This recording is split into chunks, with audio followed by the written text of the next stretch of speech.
प्रिय विद्यार्थियों, नमो नमः।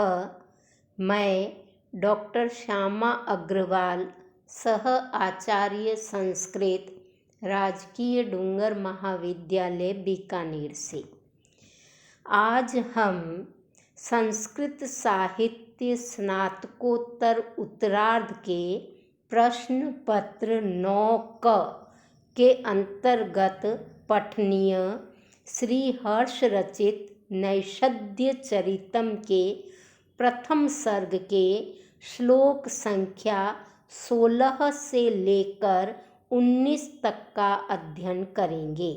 यह हम प्राचीन काव्य के अंतर्गत पढ़ेंगे। श्लोक संख्या 16। विभज्य मेरुर्न यदर्थी सात कृतो न सिंधुरुत्सर्ग जल व्यैर्मरुः अमानि तत्ते निजाय शोयुगम द्विफल बधाश्चिकुरा शिरस्थितम्। यत जो मेरु सुमेरु पर्वत को विभाजित करके या टुकड़े करके अर्थी सात याचकों को न कृतः नहीं दिया।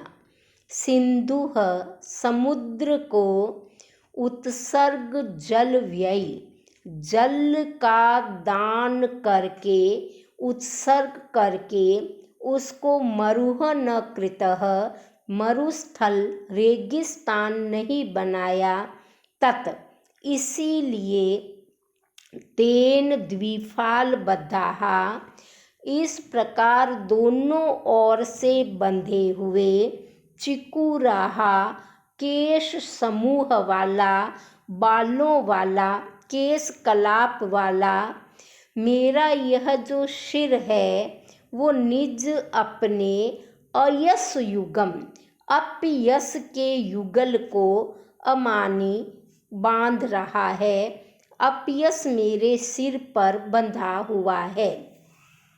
भावार्थ यह है कि राजा नल के सिर के दोनों ओर बालों की लटें लटक रही है, जुल्फें हैं, केश कलाप है या बालों का युग्म गुच्छे उनके सिर के दोनों ओर लटक रहे हैं, जो उनके सौंदर्य को द्विगुणित कर रहे हैं।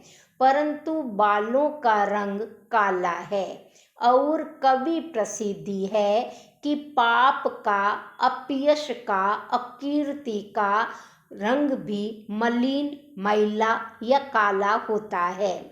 तो कवि ने कल्पना की है कि नल सोच रहे हैं कि मैंने दो कार्य नहीं किए, इस कारण दो अपयश मेरे सिर के दोनों ओर बंध गए हैं। और वो दो अपयश है, पहला मैंने सुमेरु पर्वत के टुकड़े टुकड़े करके उसे याचकों को दान में नहीं दिया, तो वह अपयश के रूप में मेरे सिर पर एक और बंध गया है। दूसरा अपयश यह है कि मैंने समुद्र के जल को याचकों को दान नहीं दिया। समुद्र के जल का इतना अधिक दान मुझे करना चाहिए था कि मैं उसको सुखाकर रेगिस्तान बना देता या उसे खाली करके मरुस्थल बना देता। ये दो कार्य मैं अपने जीवन में नहीं कर पाया, इसलिए मेरे सिर के दोनों ओर दो अपयश के रूप में दो काक पक्ष, दो कृष्ण लटें लटक रही है। अग्रिम श्लोक है अजस्रम भयाम समुपेयुषा समम मुदैव देवः कविना बुधेन च दधौ पटियान समयम नयननयम दिनेश्वर श्री हृदयम दिने दिने। दिनेश्वर दिन का ईश्वर अर्थात सूर्य, दिनेश्वर सूर्य श्री शोभा, सूर्य की प्रभा, सूर्य की कांति या सूर्य प्रभा के समान पटियान कांति वाले, चतुर तथा समर्थ। अयम देवः, यह राजा नल, यह महाराज अजस्रम निरंतर अभ्यासम समीप में रहने वाले, कवि न कवि च और बुद्धेन विद्वान के समम साथ मुदयु प्रसन्नता पूर्वक समयम नयन समय बिताता हुआ, दिने दिने प्रतिदिन उदयम दधौ उदय को धारण कर रहा था, उन्नति को प्राप्त हो रहा था। भावार्थ यह है कि जिस प्रकार दिन का स्वामी सूर्य, कवि शुक्र ग्रह तथा बुधेन बुध ग्रह के साथ प्रसन्नता पूर्वक समय बिताता हुआ अपने उदय को प्राप्त होता है, अपने तेज को प्राप्त होता है, उसी प्रकार यह राजा नल भी अपने समीप निवास करने वाले कवियों और विद्वानों के साथ प्रसन्नता पूर्वक समय बिताता हुआ प्रतिदिन उदय अर्थात उन्नति को प्राप्त हो रहा था। राजा नल के दरबार में कवियों और विद्वानों का समूह निरंतर उपस्थित रहता था। उनके सहयोग के कारण, उनके सामीप्य के कारण, उनके साहचर्य के कारण राजा नल आनंद पूर्वक समय बिताता हुआ दिनों दिन उन्नति कर रहा था। इस श्लोक में उपमा, श्लेष तथा सहोक्ति अलंकार है। आगे राजा नल के सामुद्रिक लक्षणों से युक्त होने का वर्णन कवि कर रहे हैं। अधो विधानात् कमल प्रवालयो शिरस्तु दानादखिल क्षमा भुजाम पुरेद मूर्ध्वम भवतीति वेदसा पदम किमस्यांकितम मूर्ध्व रेखया। हमारे यहाँ समुद्र शास्त्र नामक एक ग्रंथ है, जिस ग्रंथ में कुछ लक्षण बताए गए हैं, कुछ शकुन अपशकुन मनोतियों आदि का वर्णन है। इसके अंदर चक्रवर्ती सम्राट के कुछ लक्षण लिखे गए हैं। उन लक्षणों के अंदर है कि जो चक्रवर्ती सम्राट होता है उसके पैर में कमल का और शंख का, चक्र का निशान होते हैं। उसी की ओर संकेत करते हुए कवि कह रहे हैं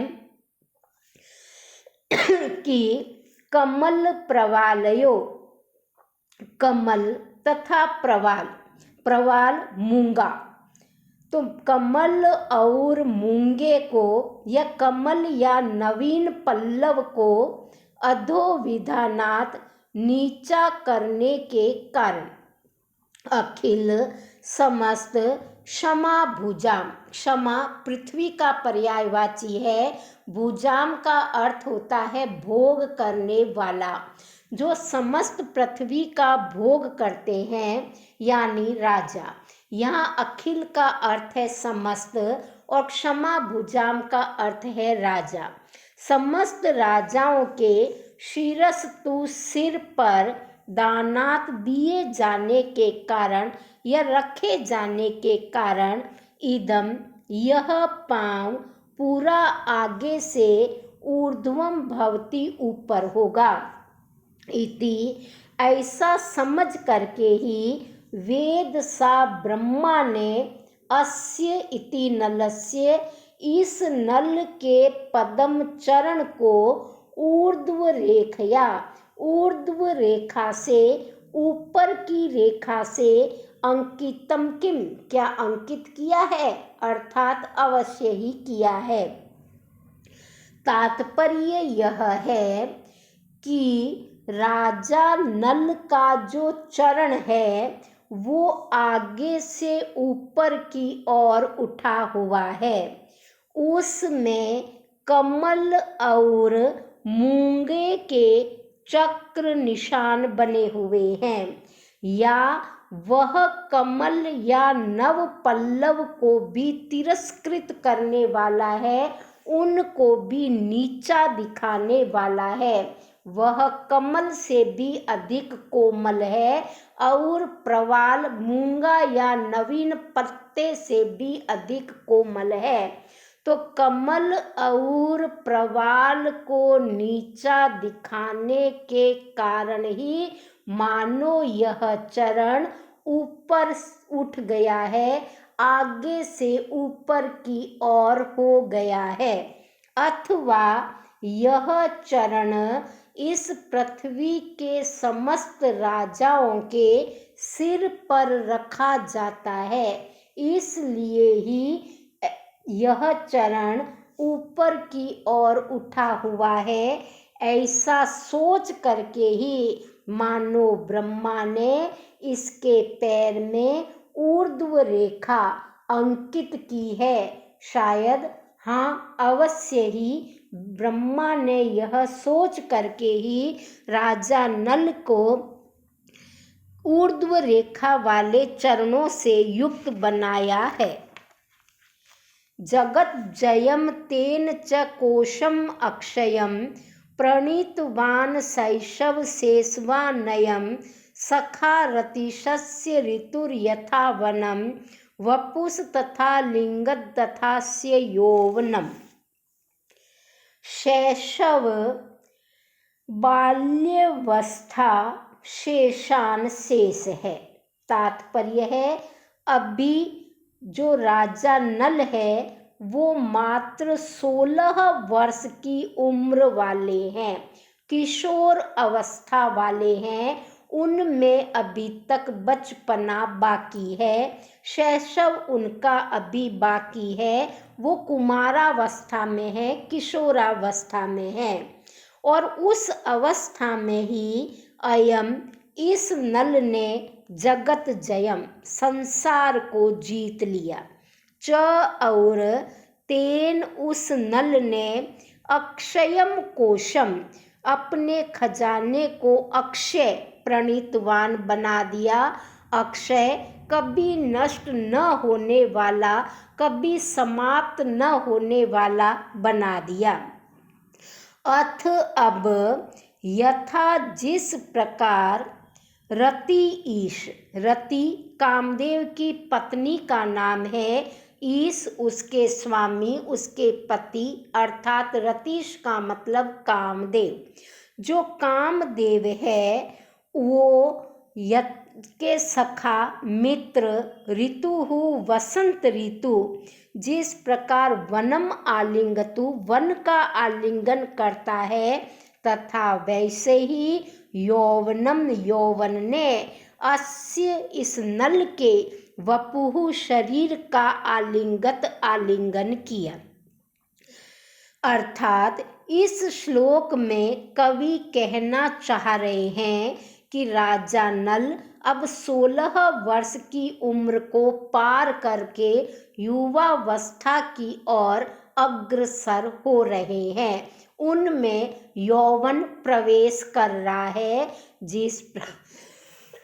जिस प्रकार कामदेव का मित्र वसंत ऋतु वन का आलिंगन करता है समय आने पर, उसी प्रकार से समयानुसार यौवन ने, युवावस्था ने राजा नल के शरीर का आलिंगन किया, राजा नल के शरीर में प्रवेश किया। 16 वर्ष की उम्र तक आते आते राजा नल ने पूरे संसार पर विजय प्राप्त कर ली और अपने खजाने को अक्षुण्ण बना दिया।